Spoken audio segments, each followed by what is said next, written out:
of the Compton Jay Show on here on the Fred Hampton Leftist Network.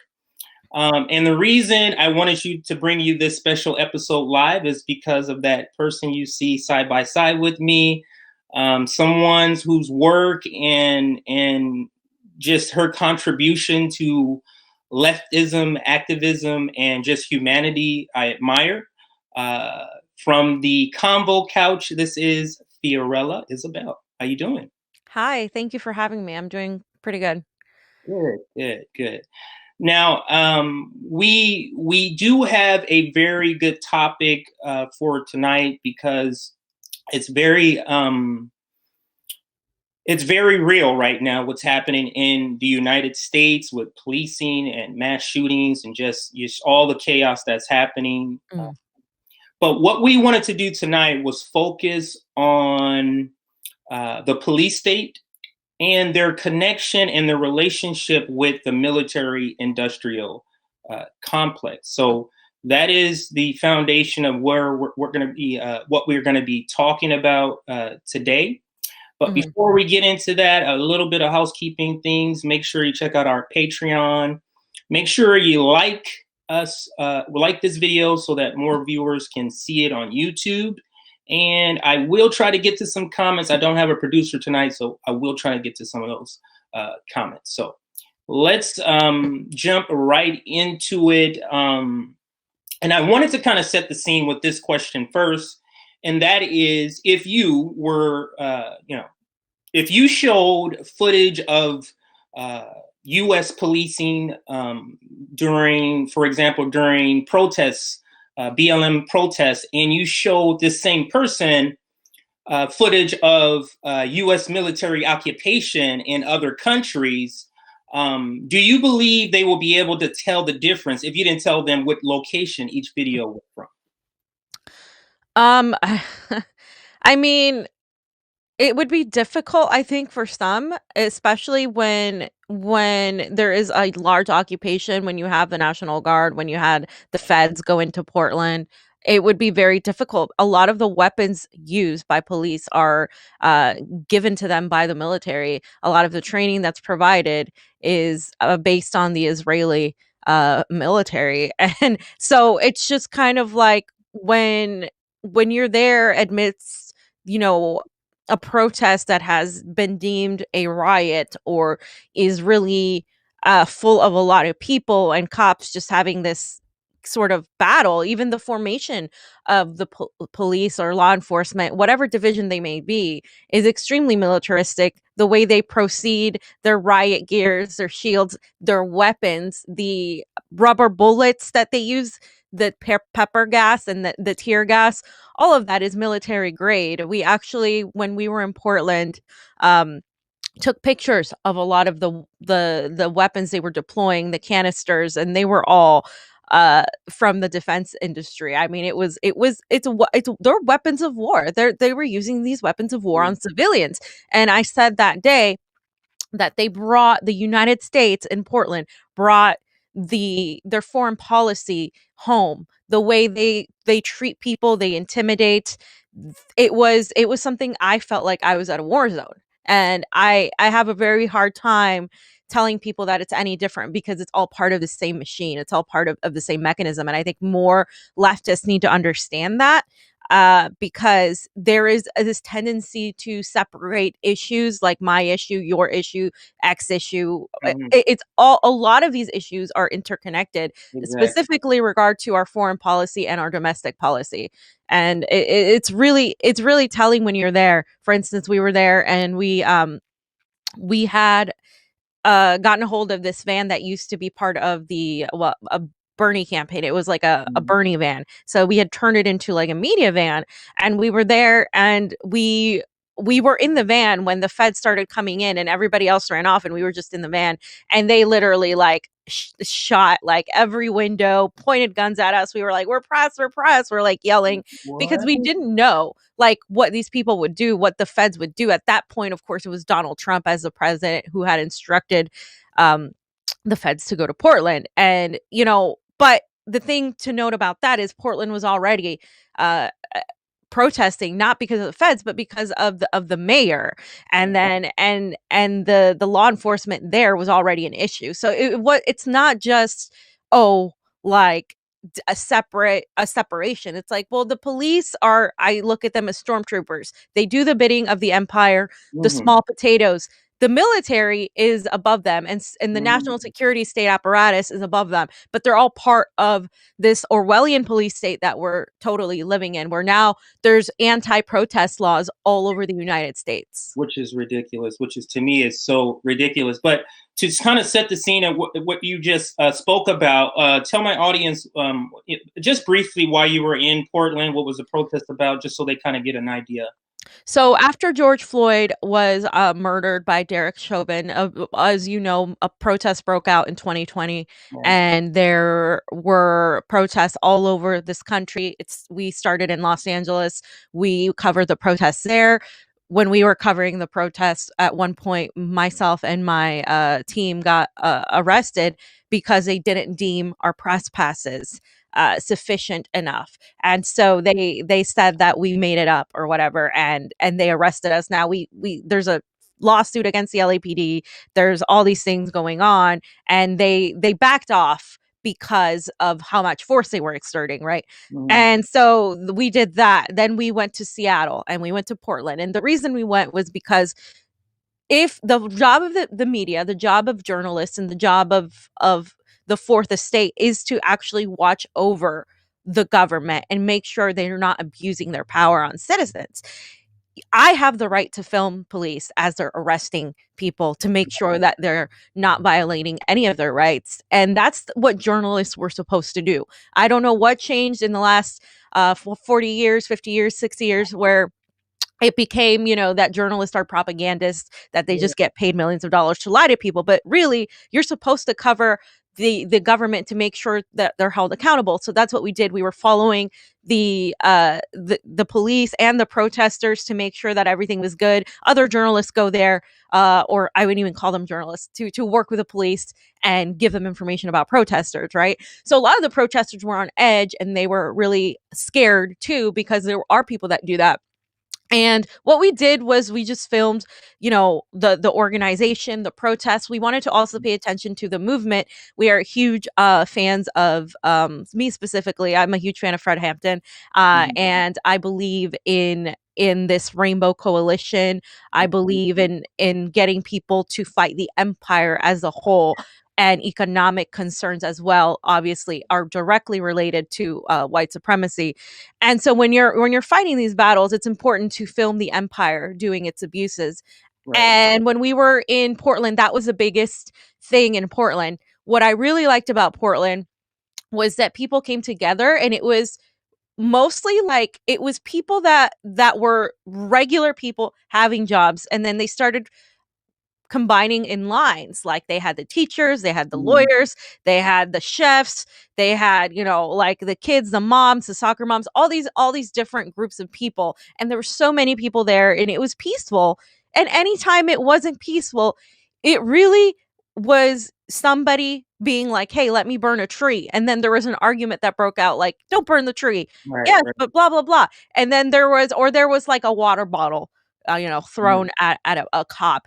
If you can't handle water bottles being thrown as a cop, and you're gonna start shooting people with rubber Right. bullets and stuff, you don't deserve to be a cop. Yeah. It's And ridiculous. mainstream media described it a different way. They described that water bottle as some sort of violent weapon or something like that. It's just I ridiculous. don't know why a water bottle is a violent weapon, and that's the thing, like, and then so it was like, it was just ridiculous. The police always escalated the violence. They treated the protesters as they were the enemies, and they made really little distinction between the media and the protesters. Not that they should, because at the end of the day, now we have to deal with the reality that anybody technically has a phone, can start filming, and that is your right. Exactly.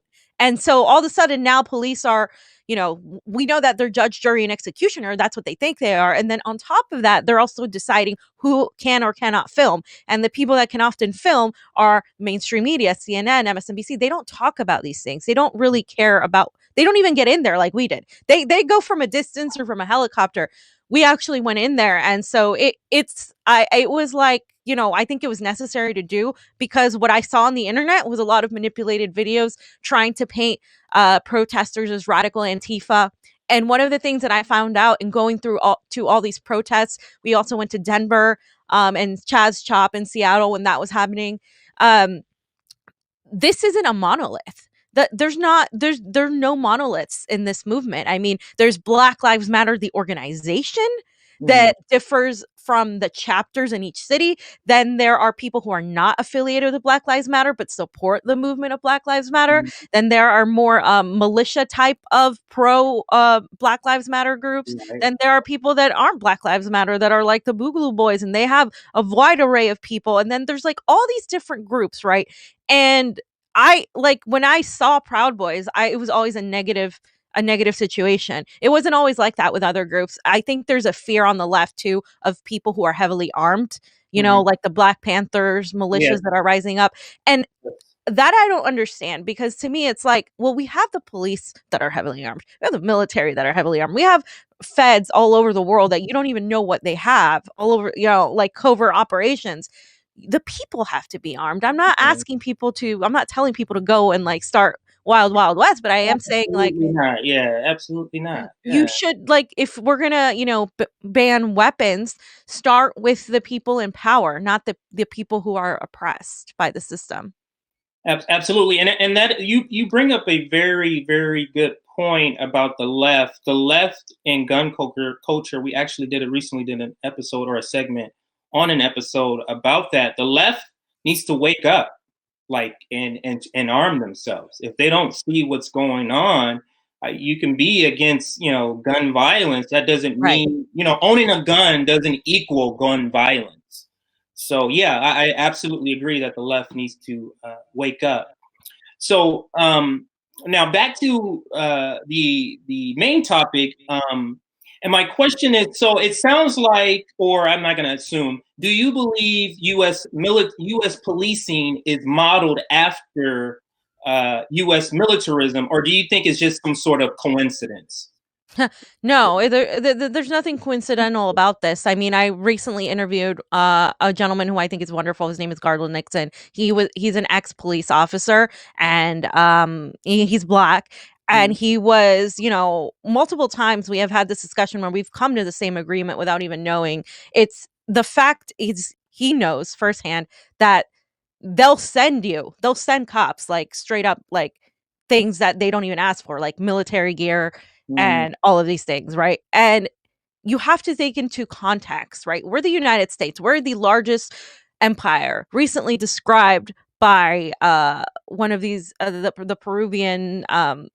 the Peruvian party that's running a leftist candidate, as the most sanguine and bloodthirsty empire in history that has killed millions of people in the Middle East, right? We go around bombing Black and brown people, or enslaving with the Libyan slave trade. We Absolutely. destroy their countries. We impose sanctions. We stand by idly as Israel continuously bombs Syria and commits apartheid on Palestinians. I mean, this is what we do. This is what the empire was built on. It was built on the backs of slaves. It was built on stolen land from Native Americans. That's all history that a lot of Americans don't want to talk about. They just want to keep it in the past. In the But in past. order to move forward, we have to deal with that history. And it's because that's what we've done and what we always do. And this jingoistic culture of glorification of America, like, yeah, we're gonna go around the world and we're gonna spread democracy,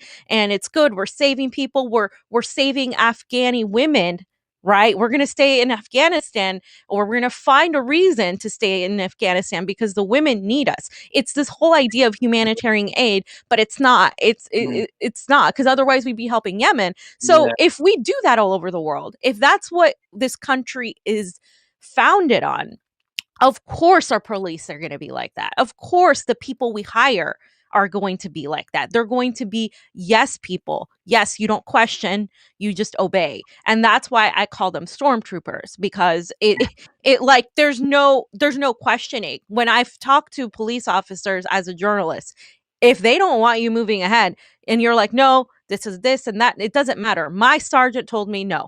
I Right. can't do it. No, it's Yeah. no, no, no. There's no reasoning. There's no logic. There's no, it's that hive mentality of like, I have power over Right. you. So it's not Don't just question it. racism. It's a Yeah. power thing too. It's this status.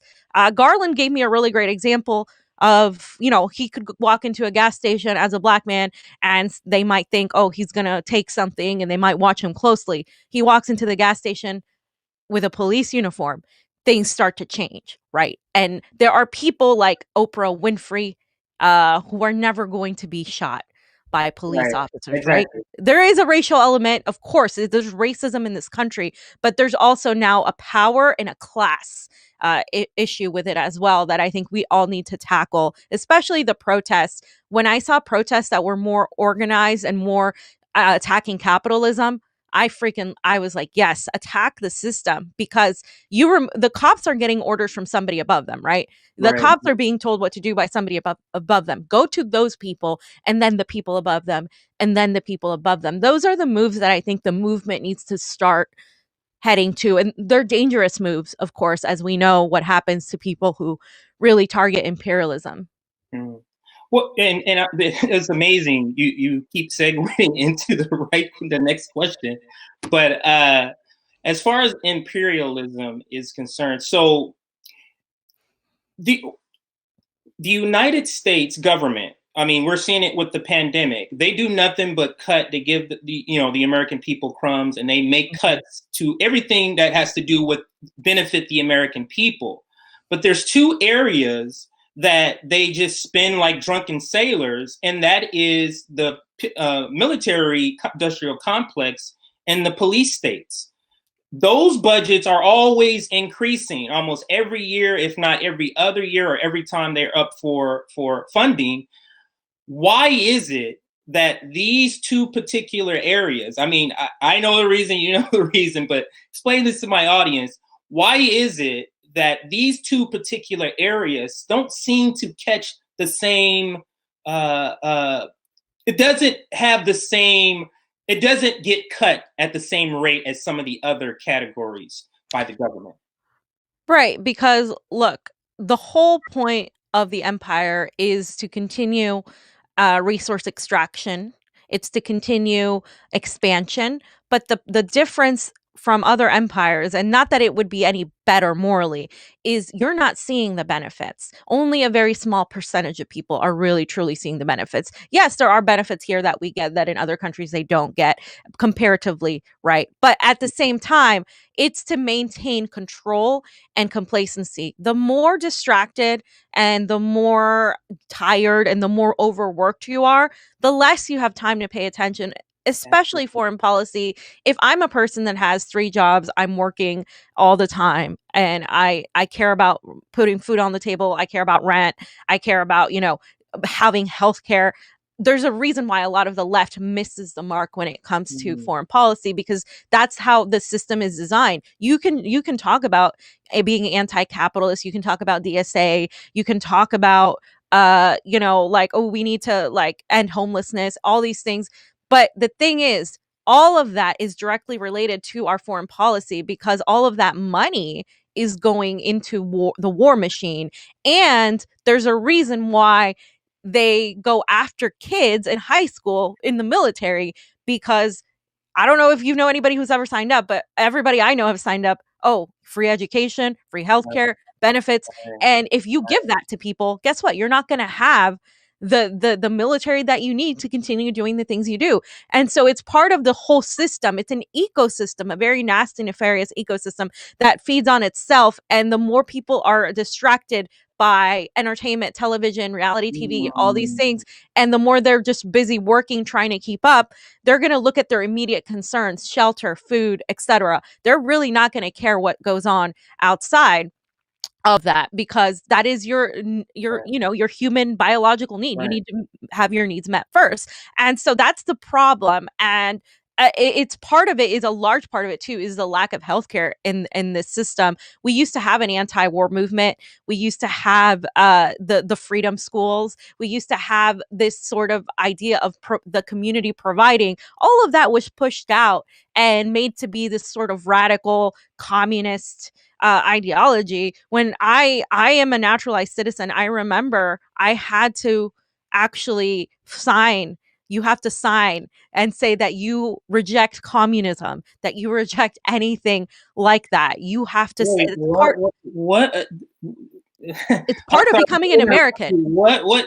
In order for you to become an American, you actually have to sign something saying that you're not going to become a communist? So it's like this whole list of things that you cannot do, or you could potentially lose citizenship, and you won't get it if you don't agree to all these things. You have to sign this document. One of the things is that you cannot support communism. You cannot. And it's right there.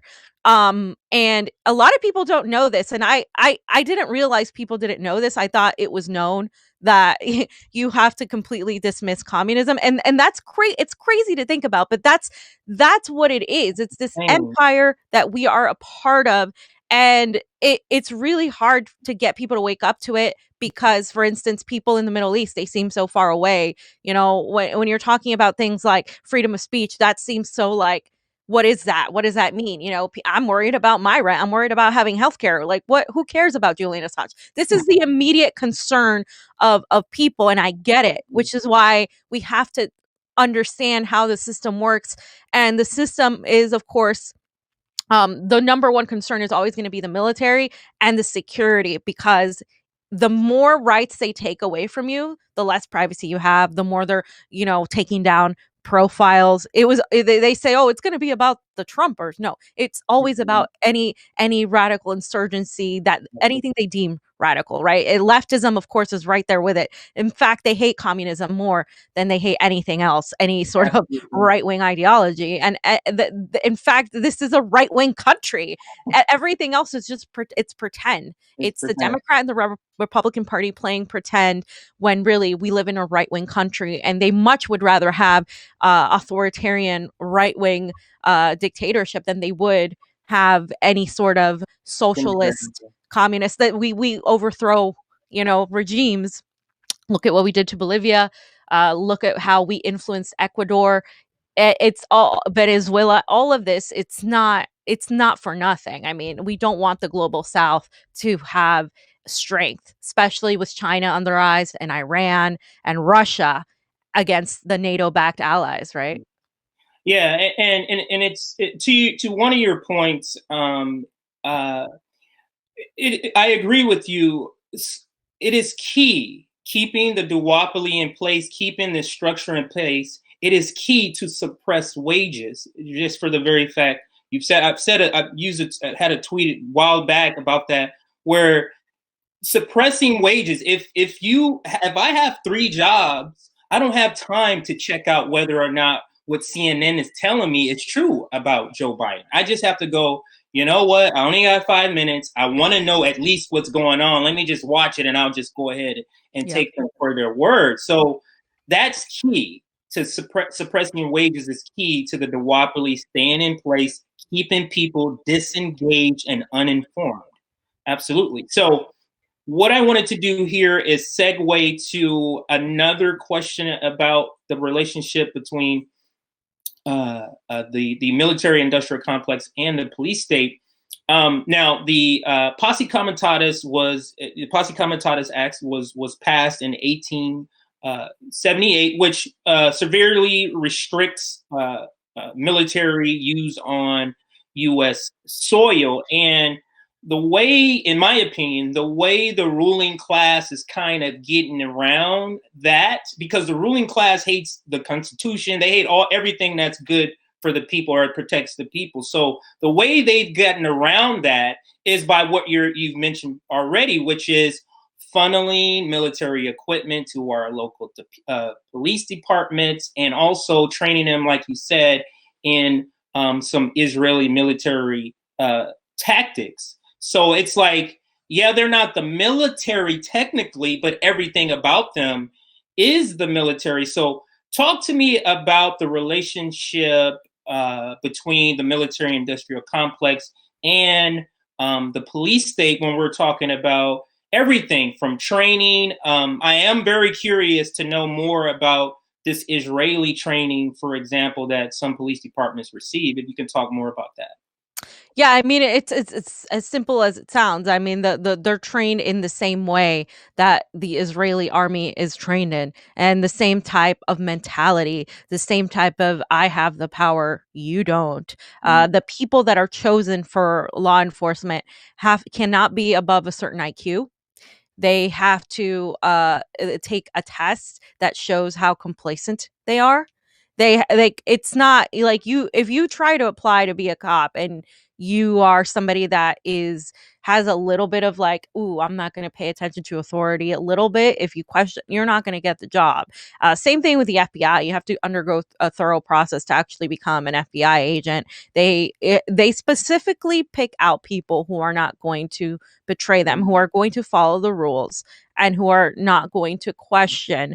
And that on that aspect of like the job picking, right? On the mm, aspect of the military training and the gear, that's directly like the fund, like the military will literally give weapons and give uniforms and give everything that they use in combat to police depending on the situation. If you saw what the police looked like in Brooklyn Center or Minneapolis, they mm. looked like military. They didn't look like a, a regular cop. They were like heavily armed with weapons, with guns. Like it was very real. And that's not like the city giving you that. That's the federal government doing that. And that happens whether they like it or not. Like whether they ask for it or not. So the Let me departments. pause you. Let me pause you right there. So what you're saying is, so I'm the local police station here. Equipment will just show up, and I can't say, hey, don't send this to me at all. Is that what you're Yeah, saying? they'll say, "Oh, well, you already got it." So this is like example straight from like previous cops that I've we've interviewed. Like they get there's like they'll be like, "Oh no, you get this. You don't have to use it." That's the thing. You don't have to Mhm. use it, but if you don't use it, then it goes unused. So they're like, "Oh yeah, why not use it?" And Right. it's part of that. And they also that there's they what the cops do is they also like say, "Oh, if you use this, then we'll give you this."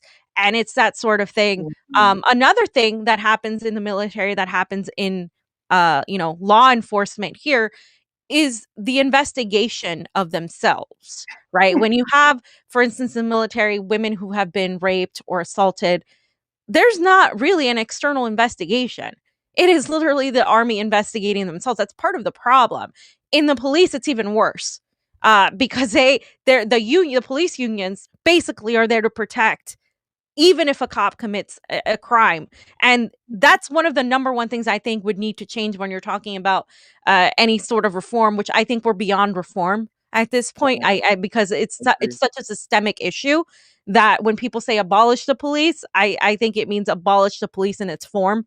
So obviously that's a whole other thing we could talk about, but Right. it's like you cannot fix it's one rotten apple because it's not one rotten apple. It's a Right. whole system that is wrong because it's the training, the whole de-escalation. When have you seen a cops really try to de-escalate, especially with people of color? This recent the knife incident, Mhm. um, where automatically when I spoke about it, a lot of people came on my thread and were like, "Oh, she had a knife." How many men have we seen with guns going around and like it's like this idea that, where's the idea of self-defense and all these things happening, right?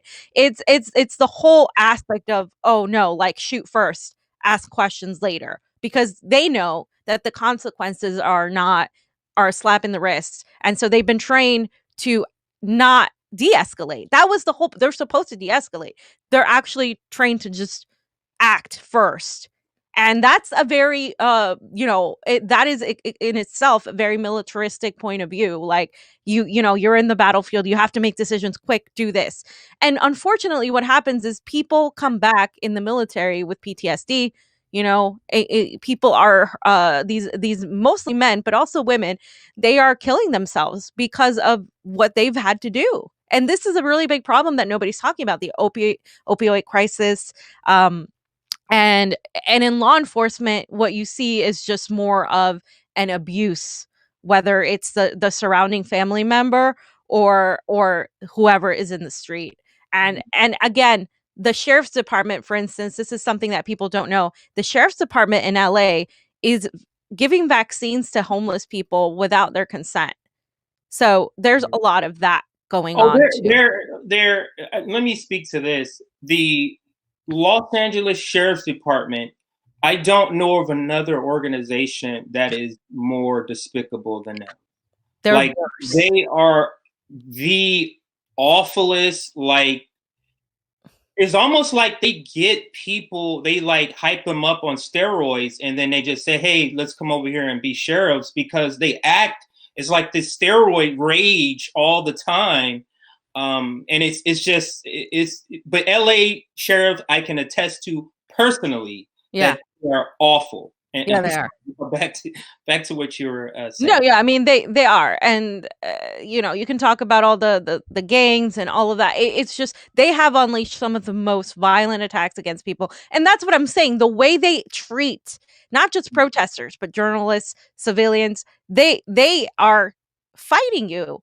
They're not there to protect and No. serve. They're there like you are the enemy, and Yeah. they treat you as such. And I have seen the behavior, and I know it's a power thing too. So in order to change, my whole point was with the military and the police, city police, state police, whatever, sheriff's department, is if you're going to try to change the police only and talk about abolition only in the police, first of all, politicians are never going to do that because they need those people to enforce when you're pissed off and protesting because there's homeless people everywhere and there are like $2 million homes all over LA, but we can't put people in a homeless shelter, and then when they try to help themselves and create their own community, they get kicked out of that too. So when people hit a breaking point, the law enforcement there to enforce the rules and keep Yeah. everything quelled, everything uh, under wraps. So the politicians are never going to abolish the police. They're never going to defund the police. They need the police to enforce the rules. So if the politicians aren't going to do it, then you have to go after the politicians. And if the politicians, who are they serving? Who really is in charge here? The Pentagon, the military, and the national security state. What do I mean by the national security state? Well, I mean, intelligence, FBI, CIA, the NSA, people who are now looking at your Twitter and your Facebook post and deciding if it's violent enough to show up in your front door. Multiple people have had that experience. They've been called by the FBI. And the other thing is it's more covert now. With the post office has this subsidiary program called ICOP, where the post office has a department that is looking at social media in order to make sure that the protests aren't actually going to be violent. And of course they say, oh, it's Parler and Telegram, but it's not just going to go after Parler and Telegram. They're going to go after any leftists that consider themselves a Fred Hampton leftist, or an Exactly. anti-fascist, or an anarchist.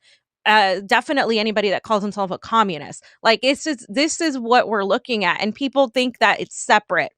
One of the things that leftists haven't dealt with in the whole history of, whether you want to talk about socialism and the labor movement, or you want to talk about communism and Marxism, one of the things we haven't dealt with is the internet. The internet is new, and we haven't dealt with what is crypto fascism, the type of fascism that is taking down YouTube channels, that is allowing YouTube to decide what is misinformation, what isn't misinformation, that is going after your social media and monitoring that.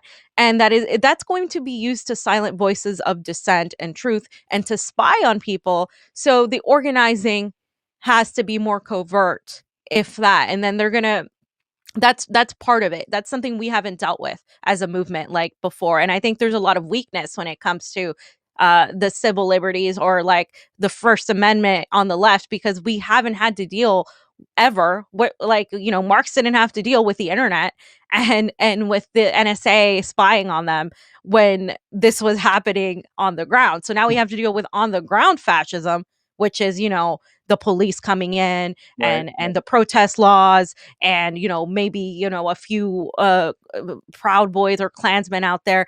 But the cryptic fascism, which is harder to spot, is disarming a lot of our tools that we need to get the word out as to how we are going to combat this country that's basically an Orwellian nightmare. I mean, it's getting worse and worse and It's worse. getting worse, absolutely getting worse and worse. There's a couple of things. I think, to one of your points, I think that it's very telling, the framers of this country, what they thought about communism, because they spent a lot of time, and this country spends a lot of time demonizing communism. And it's like, for what reason are you demonizing communism so much? And I'm saying this because you said this about becoming a naturalized citizen. You got that, and then you had the McCarthy. Like, this whole idea, it's a fear, in my opinion, that people are going to find out what communism is really about, and they're going to understand that capitalism is not it. And that's my opinion. What is your take on Oh that? yeah, I mean, I'm an anti-capitalist all the way. I mean, the whole definition of capitalism is to compete for resources with your neighbor. So people will try to say, oh, well, that's crony capitalism. It always leads to that because you're putting profits over everything else. It's about profits. Right. It's not about people, right? That's the huge difference here. You don't have to pick an ism, but when you're going to make a material profit more important than a collectivist mindset, whether that's socialism or communism or anarchism or whatever it is, you are putting a material profit, and the exploitation of labor is the only thing that you can get to get that material profit, and your success depends on somebody else's demise.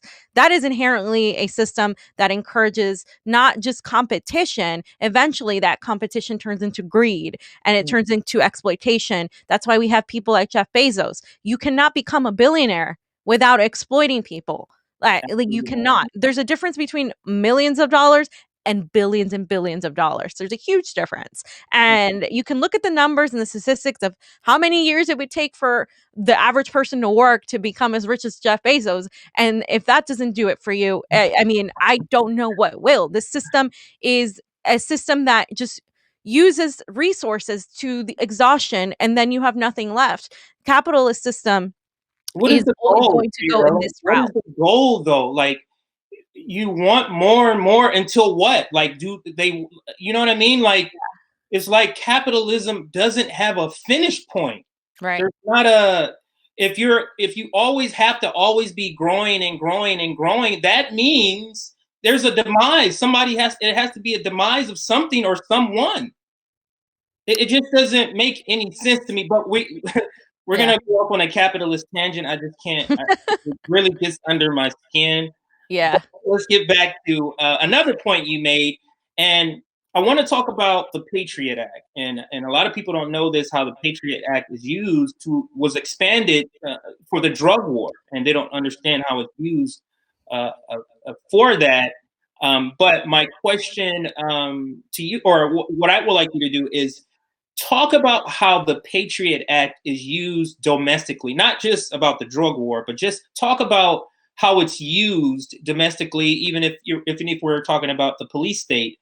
How is it used domestically? Right. So the Patriot Act 2 was also strengthened after 9/11, right? It always takes an event that is doesn't mean the event isn't real. It doesn't mean it didn't Right. happen. It just means it's manipulated or exploited. We saw this with 9/11, and now we're seeing it with January 6th. That was one of my criticisms of January 6th when everybody jumped on saying, "Oh my god, this is an insurrection." I'm like, the whole point of this is to impose more Right. Patriot Acts 2.0 into Americans because they are seeing that people are getting really sick and tired. They're seeing that people didn't get anything. I mean, we can go back and look. Okay, they didn't give you health care. They lied about the $2,000. They didn't really give you like a monthly stimulus of any kind that every other country got. Most other countries got at least 75% of their salary too during the pandemic. They are spying on people more. They are censoring everything, right? Because you saw in 2020, the election, you couldn't talk about Hunter Biden. You couldn't talk about anything COVID related, that like anything about COVID. You couldn't talk about all these other things, anything that was related to the election. You couldn't talk about just so many things, like even Julian Assange. All of that is completely censored. And people thought, oh, well, okay, at least I'm not a right winger. That's going to affect only the right wingers. No, when Alex Jones was taken off the air, that was the start of them coming after everybody else. And we have seen it. We have seen leftist accounts on Twitter taken down for nothing. We have seen it happen on YouTube. We have seen people get demonetized. We have seen all of these things happen. And that is part of it, because now we see these covert operations, whether it's the post office or the NSA. They're not just spying on Americans. They are collecting your information, collecting your data. And that is what you are now. In the age of technology and big tech, everything you are is data. Everything you have on your Facebook, on your Twitter, all of that, you see that you are advertised certain things. They know what your likes are, what your dislikes are. Cambridge Analytica showed just how deep that goes. And that is a tool that they're going to use to like go after the people and know all this information about them. If you want to go through the airport security much more quickly, they take a picture of your iris, and that's what they use. That is like not science fiction anymore. We are seeing the robot cops in the dogs that are now being thrown out there in New York and in other cities. And it's like, it sounds kind of like, okay, that's a little, but it's happening.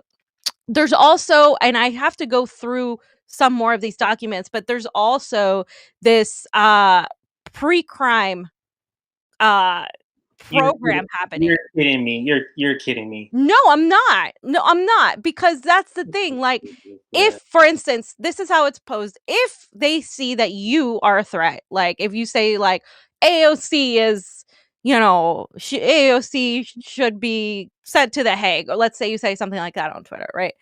They can say, oh, let me check his social media. He's an organizer for what? Oh, he supports Fred Hampton. Oh, he supports communism. Oh, let's show up to his house, bring in the FBI. We thought you were a reasonable threat that could potentially lead to violence. That is like, you haven't done anything at all. But if you may do something, that is actually in, I forget what document it was, but it was a thing. And another thing I want to start looking into is the NCIAI. It's like this document that's released that shows you how they're going to use artificial intelligence. These are all documents that the government releases all the time that anybody can read. The problem is people don't read it because it's tedious. One, it's long. Two, and also because you just don't know that these things are happening. Right. And that is if, for instance, if they take away your right to speak, right? If they and they censor you and they say you can no longer talk about the Black Panthers at all or affiliate with them at all. And if they take away your right to protest, that is all includes your First Amendment, whether it's the internet or whether it's on the ground. Then how do you fight back against a system that is oppressing you if you can't do that? It's one of the most basic things we should be doing. And it's so cryptic that a lot of people are just like, tra-la-la-la-la, and with COVID, everyone just wants to go back to normal. Go back to normal. But we're not going to, though. We're not going to. Like, it's not going to be the same anymore, because there's going to be so many more restrictions imposed as a result of this pandemic. Let me ask you this. Just taking in everything, the entire conversation, it appears to me that if I was a person who, just looking in this, it appears to me that the ruling class is preparing for some sort of fight with the poor or with the everybody else. It seems that's what it seems to me with building up, militarizing the police, taking away rights, the Patriot Act. Do you believe that the ruling class, the oligarch, the United States government, they know that they're treating the American people bad, and they know that the American people is going to reach a boiling point, and they're preparing for that? Right, exactly. I mean, and this has been a long time coming too, because the Espionage Act, for instance, is also used right now against Julian Assange. As you know, he exposed the WikiLeaks cable. He exposed the infamous video of the guys and then the helicopter, and you could see and hear how they referred to these people. That's a whole. That's another sentiment of that, right? And the reason I'm mentioning Julian Assange is because he is in prison for exposing war crimes. He's a journalist. If he's extradited to the United States and found guilty, that sets a precedent for everybody else. And so that means that, oh, like if I actually do journalism and I'm actually going to film the government committing corruptions, I am also liable to go to jail, which is, again, that's your job. Like that's not, and whistleblowers like Snowden are in Russia because that's the only place he can be. And so it's crazy. And we have other prisoners, right, that have fought back against the empire and are political prisoners right now. So all of this will set a precedent. And so if we're getting to this point where all of this is happening and people are still in denial, because it's cognitive dissonance, right? Because if you go back and think, well, maybe this is all just, exaggeration and blah blah blah. Well, at least people are exaggerating. But what if you're wrong? What if it's not exaggeration? What if you're right and you are seeing the empire put their chess pieces where they need to be and setting up against us because they see that people are really getting desperate, that people aren't happy with the government. There's a reason why things like QAnon that are complete total, bullshit psyops got so much belief. It's because people don't trust the government. It's because people don't trust the government. If people were able to trust the government, then you wouldn't have people believing actual crazy conspiracy theories. The reality is that they made like QAnon a psyop and they threw in a couple things that are true in there. So that way you don't anybody that questions anything at all is going to be like, oh, you're a QAnoner. Oh, you're a conspiracy theorist. You can't question now because you're going to be called something. And so that's part of it. They want to discredit the people who are telling the truth, because if they discredit them, then they have no credibility and nobody's going to follow them. And then they want to silence the voices of dissent that they can't discredit. They just want to silence and censor everybody. And they want people to comply, to just do whatever it is to get done, to go back to being good workers for the empire, to continuing the system. And I think the problem with that is that people are actually starting to figure it out. The question is, how fast is that going to happen? Like, how fast are people figuring it out versus like how fast all of this is happening? Because all of this is happening really fast. In the last 2 weeks, I think, I don't know if you noticed, like there's the robot cop dogs. There's like the post office thing.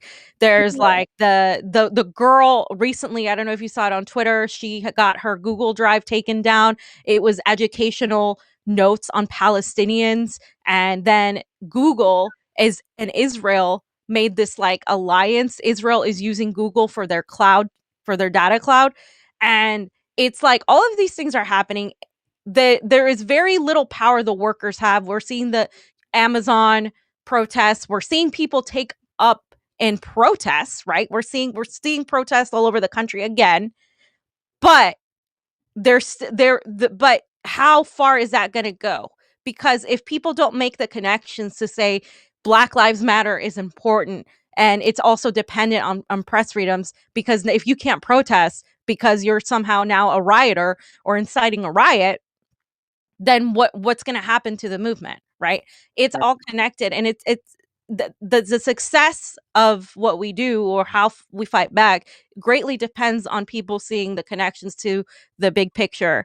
I encourage people to go watch this summit that happened recently in Davos.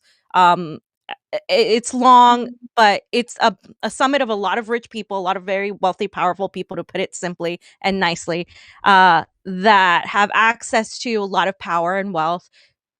People related to Google, to Wall Street, to these big corporations, and they had a summit of how they want humanity to move forward and the things they want, and they called it the Great Reset. And what they want to do is basically start this whole new era where everybody is happy and jolly. And if you watch the videos, you'll know what I'm talking about. And one of the main things they want to do, and Klaus Schwab is like the main guy, is they want to combine human biology with data and with money. So for instance, if you look at what's happening with vaccine passports, if you get a vaccine passport, your it's going to be like your wallet, like, you know, you have a wallet on your iPhone or whatever. It's going to have your data of all the things you like and all the things you are. It's going to have your bank information, and it's going to have your health information. How are you doing and all of that.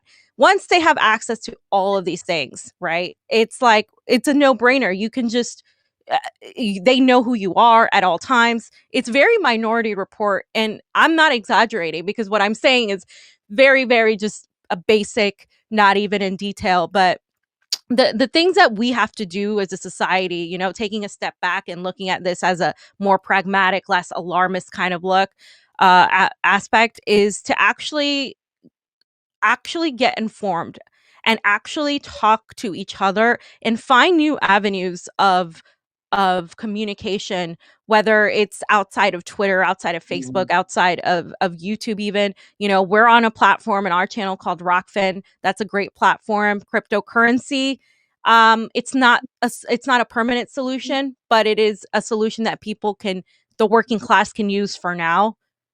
It's not a permanent solution.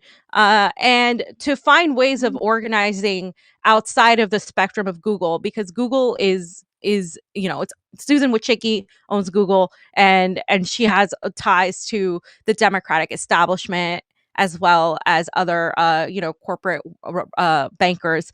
And there's a reason for that, right? There's a reason that all these things are happening, and that we're not allowed to really communicate like we used to.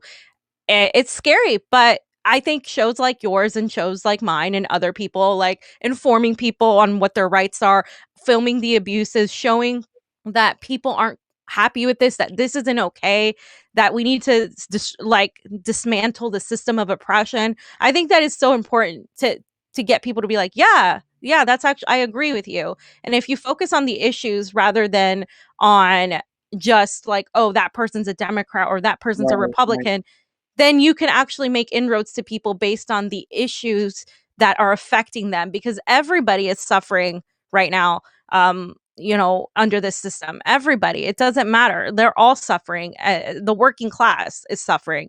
And we need, as the working class, to come together and fight back against the system that's basically just going to use us as, for lack of a better word, as a type of enslavement, basically, to continue being good workers for an empire where we don't even reap the benefits of it at all. I hear, and I just don't understand. Again, I'm going back to the same question I had about capitalism, which is, what is the end goal?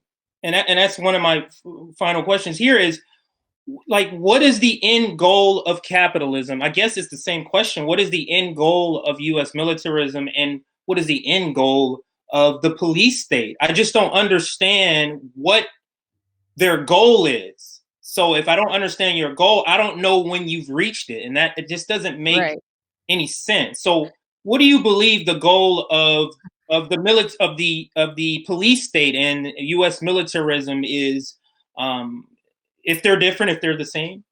Yeah, they're the same. I mean, I think the police are just following orders. The goal of the state, of the powers that be, these powerful, you know, institutions, these corporations, the 1% of the 1%, the predator class, their goal is to have enough resources of extravagance for themselves, and to get rid of everything else that's going to stop that. So eventually, you know, if there's too many people, gotta get rid of these people. If there's too many, if the earth is going to someday, just be destroyed, oh well, we're gonna build somewhere else. We're going to go to another planet. Why do you think people like Elon Musk and all these people exist? Jeff Bezos, they're making, look, they're interested in space travel. This is nothing new. Like, this is what they're doing. That their goal is to accumulate as much wealth as possible for their needs, for the very few to live extravagantly. Everybody else has to work to sustain that system. I mean, that's the basic terms of it. That is my personal belief, that that's the goal of these people, and they don't care how they do it. They're going to try to do it in a way where they're like going to convince you they're doing you a favor. But that doesn't make any sense, because in order for them to live the way they live, it's not sustainable for all of us to be here, right? And so the goal is to could just continue suppressing any sort of dissent, making sure you just do your job and you provide for this empire. And that also, of course, is that's the United States, but it's not just the United States, it's the whole West. It's the NATO-backed allies. And empire, any empire, whether it's China or the United States, is a danger, right? Like any empire. The thing is, we're the only ones that have bases all over the world. We are the only ones that go around. Our government, in our name, goes around and pillages other people of their resources. And that is what we see when you look at Western social democracies that are so highly esteemed by a lot of the left. Denmark, the Netherlands.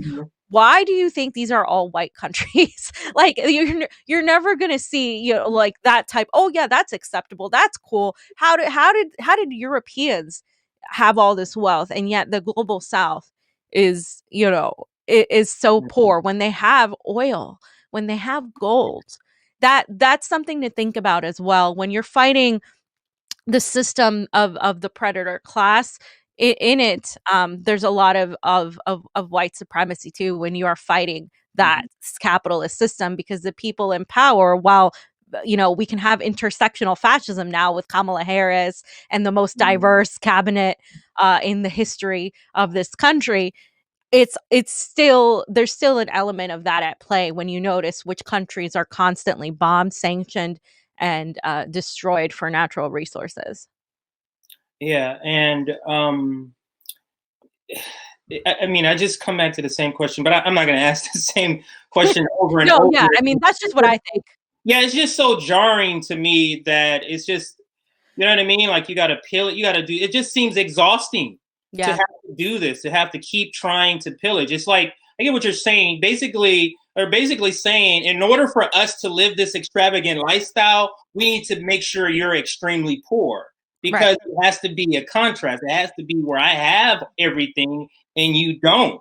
It just, yeah, and it just, it'll never make sense to me, because it's capitalism, and it's never. Yeah. Yeah, It's never. also they have to have a population that is naive enough to think that they can also be that wealthy.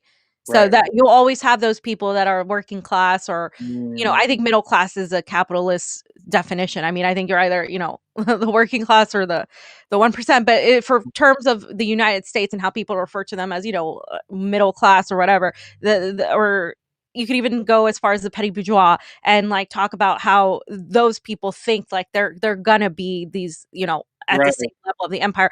Right. They rely on those people too to continue the system. So they're like, oh well, I could be that someday. And the United States has relied on that forever. The American dream has American always, dream. That's that doesn't work for our generation. yeah. It's not going to work for, it doesn't work for the next generation. It doesn't work for any of these generations, because it's no longer possible. It's a lie. What we were told would happen did not happen. Yeah, I know so many people with master's degrees who are making minimum wage. That's a failed system. That you have some of the most intelligent people that are so overeducated and so totally underpaid, and that's part of the what we're seeing here is a huge issue. It's so overwhelming, just to think about everything, not just this discussion, just everything that's happening, the pandemic, it's so overwhelming. Do you think that's the reason why some people buy into the Democrats? Like, the alternative is to face this reality that the oligarch, the military industrial complex, the police state can do whatever they want, the Patriot Act, the pandemic, the minimum wage is still at, you get what I'm saying? Like, it's either face that or believe that the Democrats are trying to do something. Do you believe that plays into some of the people staying connected to the Democratic Party? 100%. You're absolutely nailed it. That's exactly why because it's much easier to think that if we elect 100 more AOCs, that Mm, we're gonna somehow change the whole system. Because that gives you an out, that gives you a belief that you can fix this electorally, that you can vote your way out of this. mhm, Guys, we cannot vote our way out of this one. This is gonna require direct action. This is mhm. gonna require actual movement building. And movement building is not building committees in the Democratic Party, that fascistic party Right, that has done everything in its power to stomp on anything that we want, any leftism, any progressivism, that has turned its backs. And it's far more nefarious in sometimes than the Republican Party. We know they're evil. We know they're the right, enemy. They'll tell right, you, Trump will say, I'm going to go take their oil. We're going to go take their oil. Biden will say, well, we're going to go take care of the women and right. make sure they're okay. That to me is more duplicitous than some idiot showing me, they're a complete asshole. Like, you are coming behind my back pretending to be my friend, and you're being the fox. And that is the wolf, and the fox, of course, is more mischievous, as we all know. And so it's harder to spot, and that's why they don't want to see that they can't, that it's going to require more than voting once every 4 years or once every 2 years, Mhm, that it's going to require more than electoral discussions and mhm. cheering for progressives and Right, deifying people right. like the Squad or Bernie Sanders. It's going to require so much more than that. And a lot of people talk a big game when it comes to revolution, but they really aren't here for that. They really just want to be the Mhm, new gatekeepers. They really just want to be the ones that are in power now and pat themselves on the back and put hashtags I support, anti-fascism on Twitter, but then they don't do anything on the ground to actually make that happen. And it's so important that people realize that we're not going to vote our way out of this. The yeah, sooner people realize that, the quicker we can actually get to fighting the system and dismantling it.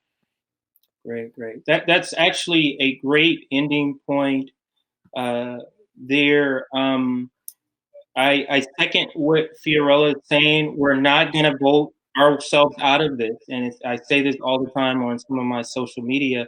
We're just not, like, and people have to come to that realization. Yeah. And when you have that, you know you're teetering on which one to come to that realization, and but you have three jobs. That's what I'm talking about. They're all interconnected. So, Fiorella, thank you so much for coming on the Fred Hampton Network. I'm absolutely sure we're going to have you on in the future several uh, more times. Did you have anything you're working on you want to shout out to the audience? Anything you're doing upcoming you want to bring up, shout out your own channel or anything you want to talk about? Well, yeah, I have my show called The Convo Couch, and we are on YouTube and Rockfin. Rockfin's like a cryptocurrency platform. We're demonetized on YouTube right now. We're gonna reapply for monetization, but myself and a bunch of other channels got demonetized a few months ago. There's actions coming up for, I think, Amazon in May. There's actions coming up for Medicare for All. There's a protest happening. There are people working on anti-war protest.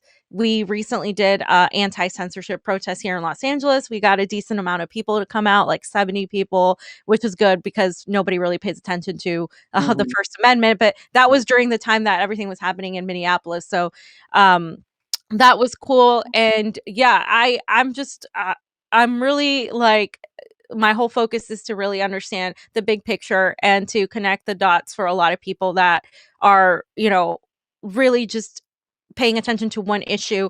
A lot of our issues are all connected, and you can look at what's happening locally and see how that is a result of how our government acts in our name at a more international level when it comes to their foreign policy. So I encourage everybody to start paying attention to government documents, to what's going on in these conferences these very rich people are having, to Google and data mining, and to expand your search on things, because the reality is I don't know how long the internet is going to be feasible for people that are actually challenge the system. And I think we need more of that, and get out in the streets and fight for whatever issue you care about, and start talking to people, because more people feel the way you do. It's just they're scared to voice Mm, that concern. So, thank you for having me. absolutely. You're very welcome. And like I said, it's been a pleasure. And I second everything you just said. So that brings us to the end of this live stream. I want to thank Fiorella again. Make sure you check out the Convo Couch. Always great content on there. Been watching it for years. Even when I was a liberal, even when I was a liberal, I watched it. So make sure you check out Fiorella on Twitter. Also, a great follow on Twitter. Always posting fire content. Make sure you do that. So that brings us to an end. Have a great weekend, everybody. Watch the next live stream. I think we got one coming on tomorrow, and have a great